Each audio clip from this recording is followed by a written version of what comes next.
Welcome back नाजरीन। Joy साहब, 18th amendment major बहुत सी चीज़ें हुई, 100 से ज़ायद क्लॉजेस के अंदर तब्दीली आई।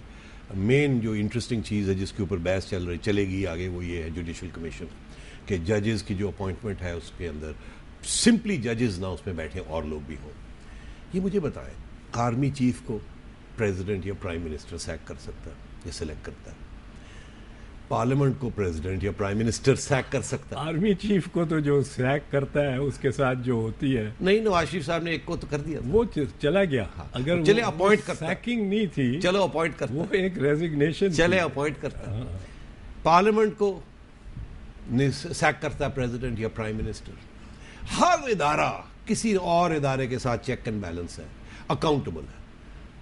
हमारे यहाँ ये जो लाइन ली जा रही है कि जजेस खुद अपने आप को बनाएंगे, कोई इनके ऊपर नहीं होगी कोई देखभाल, और जिसको चाहे बना ले, और जजमेंट आखिरी जो है even on the question of amendment ये इनकी होगी। ये तो यार जॉय साहब ये बताएं, ये कैसे किसी पार्लियामेंट्री डेमोक्रेसी में ये एक्सेप्ट हो सकता है? इंडियन में है नहीं, देखिए ऐसे नहीं है, नहीं, बट चले मुझे ये बताएं, इंडियन में है, इंडिया इज अ डेमोक्रेसी। नहीं, वहां भी वो एक कोलिजिएट सिस्टम उन्होंने बना लिया है, और वो भी इनफॉर्मल है। बट मतलब जजेस ही अगर आप इंडिया का जिक्र करते हो तो फिर 100 चीजें और भी इंडिया में होती है, वो भी हमें करनी चाहिए। आपने सवाल सेकुलर कंट्री बना दें, फिर आप सवाल जो किया मैंने उसका जवाब दे दिया। आप मुझे ये जवाब दें कि ये मुनासिब है यहाँ, लेकिन जिस किस्म की सियासत चलती है इस मुल्क में।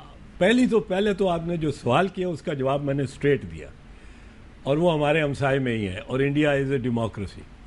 दूसरी बात यह है, जहाँ तक मेरा अपना ज़ाती पॉइंट ऑफ व्यू आप लेना चाहते हैं, अल जिहाद ट्रस्ट में मैं पेश हुआ था, और मेरा जजेस केस 1996 में, हाँ, और मेरा रिकॉर्डेड व्यू था, रिकॉर्डेड है, और मैंने कोई 20 दिन बहस की थी। सजाद अली शाह साहब प्रिजाइड करते थे उस बेंच पे, को 15-20 दिन मेरी अपनी बहस थी। लाहौर में हुई, कराची में हेयरिंग हुई, इस्लामाबाद में हेयरिंग हुई, कि जजेस मस्ट नॉट बिगेट जजेस। मेरा अपना मतलब जजेस खुद को अपॉइंट नहीं करना चाहिए, ठीक। और दुनिया में ऐसी मिसालें हैं जहां जजेस अपॉइंट नहीं करते, एग्जेक्टिव with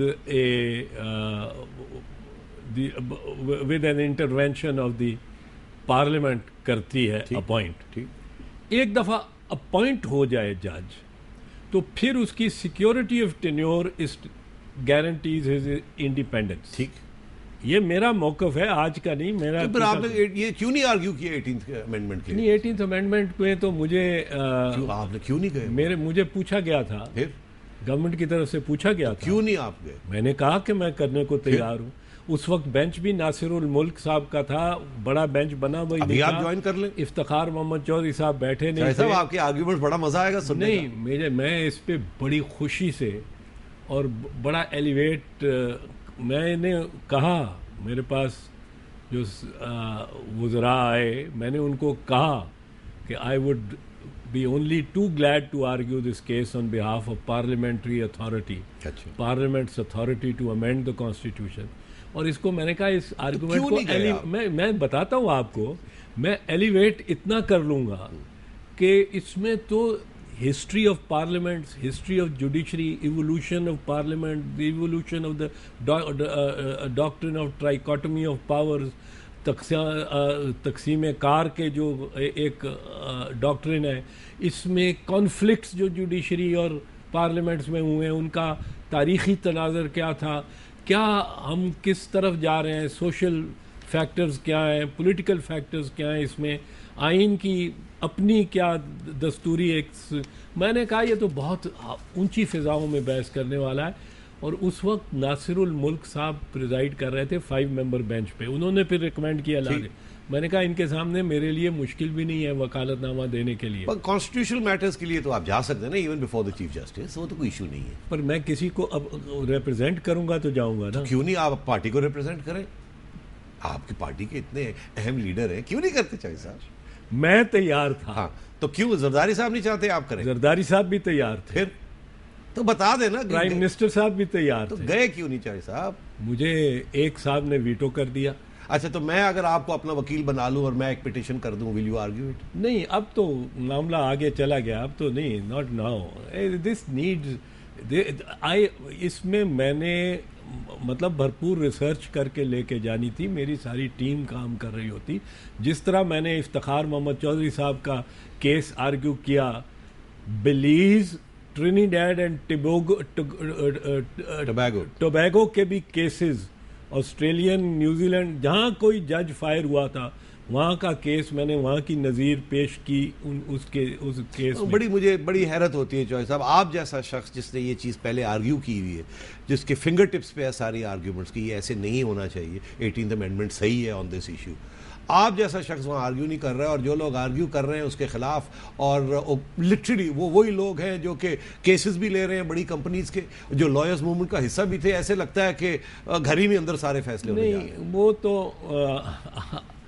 आप, मेरा ख्याल है कि लॉयर्स मूवमेंट की लीडरशिप के बारे में कुछ एक आपने तासुर ले लिया है कि पता नहीं बहुत बाहरी फीसें, और ये आप भी बाहर बैठे हुए हैं, अली अहमद खुद बाहर बैठे हुए हैं, लेकिन और मुनीर मलिक साहब नजर नहीं आ रहे हैं। ये लॉयर्स मूवमेंट के जो रियल लीडर्स थे वो तो नजर ही नहीं आ रहे हैं, ये तो नंबर 2 लीडर्स नजर आ रहे हैं। नहीं, कोई 2 नंबर नहीं है, पर मैं आपको ये अर्ज करना चाहता हूँ नजम, मैंने आपको बता दिया मैं तैयार था बहस करने के लिए। अब आप खोज हर चीज़ का निकालते हैं, उस कोर कमेटी का, पार्टी की कोर कमेटी की के हवाले से भी कुछ पता कर लीजिए, जिसमें सब ने कहा और सब ने बड़ा इत्मीनान का इजहार किया कि मुझे वकील। आप इशारा बाबर वान साहब की तरफ? नहीं, मैं नाम किसी का भी नहीं लेता पर एक साहब थे। मगर मैं आपसे कहूँ, आपकी गलत फहमी है अगर आपका ख्याल है कि इरफान कादिर साहब जो हैं ये बाबर वान साहब के करीब हैं।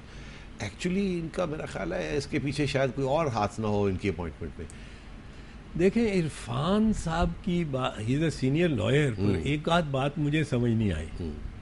एक तो ये समझ नहीं आई कि एग्जीक्यूटिव ऑर्डर को जब आप चैलेंज करते हैं तो आप 31 जुलाई की जजमेंट को चैलेंज कर देते हैं, जो वैलिडेशन है। चले, मैं समझता हूँ कि चलिए ओवररूल। एक पॉइंट, अगला पॉइंट बताएं ना। वो कह रहे हैं कि वो आप ऑर्डर कैसे कर सकते हैं? दूसरी बात यह है कि इरफान कादिर शेख अफजल के वकील थे, उनकी तरफ से पिटीशन फाइल की, अब वो प्रोसिक्यूटर हो गए उनके।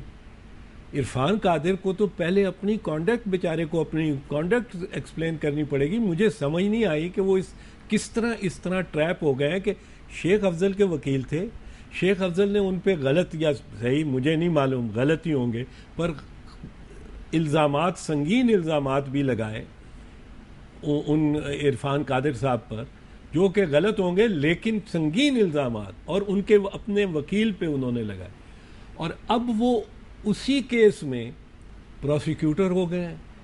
ये तो बात ही समझ नहीं आती। मगर इस किस्म की चीजें तो बहुत सी हो रही है ना चौधरी साहब, ये सिर्फ नैब में नहीं हो रही, और भी बड़ी जगह पे ऐसे हो रही है। पर मैं आपको ये बता रहा हूँ, प्रॉब्लम ये है कि इस वक्त जो डिस्कोर्स और डिबेट हो रही है वो 2 हेटर्स में हो गई है। हाँ, ये आपने एक बड़ी दिलचस्प बात की, इस पे भी मैं बात आपसे कर रही हूँ। Who are the 2 haters? कौन एक दूसरे से नफरत करता है?